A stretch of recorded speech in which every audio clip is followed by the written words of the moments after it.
8년 전쯤 요코하마에 살던 무렵 이야기다. 니온 오오도리에 직장이 있었기에 오토바이 타고 다닐 만한 거리인 반도바시 근처에 집을 얻었었다.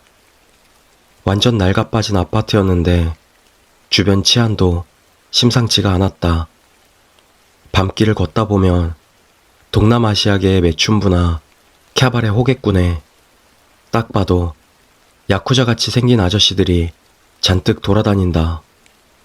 낮에는 낮대로 길가에서 술 취한 영감들이 굴러다니고 슈퍼에는 혼잣말을 중얼거리며 물건을 사는 아줌마도 있는 등 여러모로 이상한 사람 투성이었다. 그런 사람들과 마주칠 때면 동네가 동네니 어쩔 수 없다고 반쯤 체념하면서 재빨리 지나가곤 했다. 하지만 그날 마주친 녀석은 위험도의 차원이 많이 달랐다. 밤, 회사 끝나고 돌아오는 길이었다. 오토바이를 근처 주차장에 세우고 아파트로 돌아가던 중이었다. 가는 길에 좁은 골목이 있는데 거기로 지나가면 지름길이었다. 평소에는 곤드레 만드레가 된 아저씨들이 드러누워 있곤 해서 잘 다니지는 않았었다. 하지만 그날은 퇴근이 늦어서 회사에서 나올 때 이미 새벽 1시가 넘은 터였다. 고참들은 남아서 서류 정리를 하고 젊은 사람들 먼저 돌려보내라는 소장의 지시에 따라 먼저 퇴근한 것이었다. 1시라도 빨리 집에 돌아가고 싶은 마음에 오토바이를 서둘러 주차한 뒤 그 골목으로 들어섰다. 골목 중간쯤에 있는 가로등 옆에 검은 덩어리가 있는 게 보였다. 멀리서 보기에는 커다란 검은 봉투 같은 느낌이었다. 뭘까 싶은 마음에 저벅저벅 다가가자 봉투 근처에서 이상한 소리가 들려왔다. 뭐랄까, 질퍽거리는 느낌의 비릿한 소리가. 이상하다 싶어 더욱 발걸음을 바삐하던 와중 봉투가 미묘하게 움직인다는 걸 깨달았다. 그제야 나는 알아차렸다. 그건 쓰레기 봉투가 아니라 사람이라는 걸. 그것도 둘이나 있었다.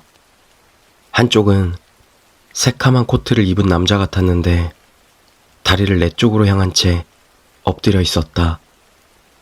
그리고 검은 옷을 입은 남자인지 여자인지 모를 커다란 검은 게 나에게 등을 보이며 남자 같은 사람 위에 주저앉아 뭔가를 하고 있었다.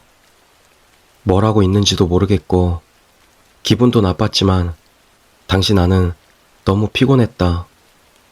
그 동네 이사 온 뒤로부터 이상한 사람들 보고서도 지나치는 게 일상이 되기도 했었고 내심 또냐 하고 투덜거리며 재빨리 지나가기로 마음먹었다. 그렇게 열심히 걸어 그들과 2~3m 정도 거리까지 접근했을 때였다. 업무용 휴대폰에 벨소리가 울려 퍼졌다. 갑작스러운 전화벨 소리에 나 또한 깜짝 놀랐다. 평소에 들을 때는 그리 큰 소리가 아니지만 적막한 골목에 울려 퍼지니 벨소리가 꽤 크게 들린 탓이었다. 아마 그 녀석도 놀랐던 모양이다. 온몸을 돌려 내 쪽을 바라보았으니 아저씨였다. 안경을 쓰고 좀 통통한 체격에 검은 파카에 후드를 눌러 쓴 채 손에는 막칼 같은 걸 손에 들고 있었다.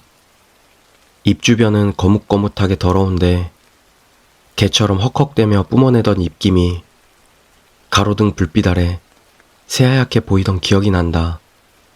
그리고 아저씨가 내 쪽으로 몸을 돌린 탓에 밑에 깔려있던 사람의 모습이 보였다. 등 위에 하얀 손이 올려져 있었다. 누르스름한 절단면이 이쪽을 향해 있다. 아까까지 들려오던 소리와 아저씨 입가의 더러움, 아저씨가 뭘 하고 있던 것인지는 금세 알 수 있었다. 이거 아마 먹고 있던 거겠지. 밑에 깔고 앉아있던 덩치 작은 남자 같은 걸.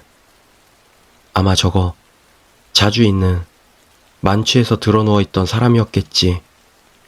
거기서부터는 모든 게 빠르게 지나갔다. 너무나도 충격적인 광경에 한동안 멈춰서 있었지만 몇 초도 지나지 않아 나는 발길을 돌려 죽어라 도망쳤다.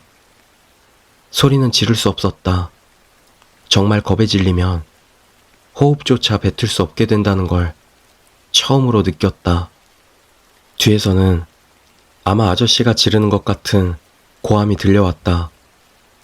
다만 분명히 사람이 내는 소리는 아니었다. 비유하자면 위협을 느낀 모스라의 유충이 내는 소리 같은 느낌이랄까. 겨우 편의점 간판이 보이는 곳까지 도망치고 뒤를 돌아보고 쫓아오지 않는다는 것을 확인했다. 그러자 어쩐지 눈물이 터져나와 편의점 앞에 쭈그리고 앉아 오열했다. 다른 사람들이 보면 나도 이상한 놈들 중 하나였겠지. 계속 울고 있는데 업무용 휴대폰 벨소리가 다시 울렸다. 회사 선배였다. 써야 할 서류가 공유 폴더에 없는데 어디 저장해놨는지 모르냐? 지금 그럴 때가 아니에요. 라고 생각하면서도 울면서 대답해주고 전화를 끊었다. 선배는 내가 우는 걸 알아차리고 걱정해줬지만 나는 머리가 정리되질 않아 아무것도 아니라고 그저 되풀이할 뿐이었다. 전화를 끊고 나니 조금 정신이 돌아와 나는 그대로 파출소를 찾아갔다. 하지만 이럴 수가. 무인 파출소였다.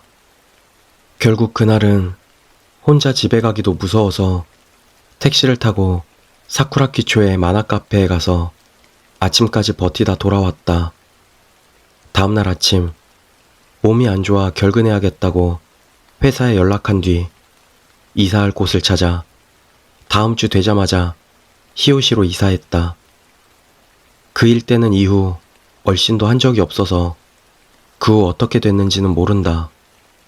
식인 살인마가 잡혔다는 이야기도 없었으니 그 아저씨는 아직도 어딘가에 있을지도 모를 일이다.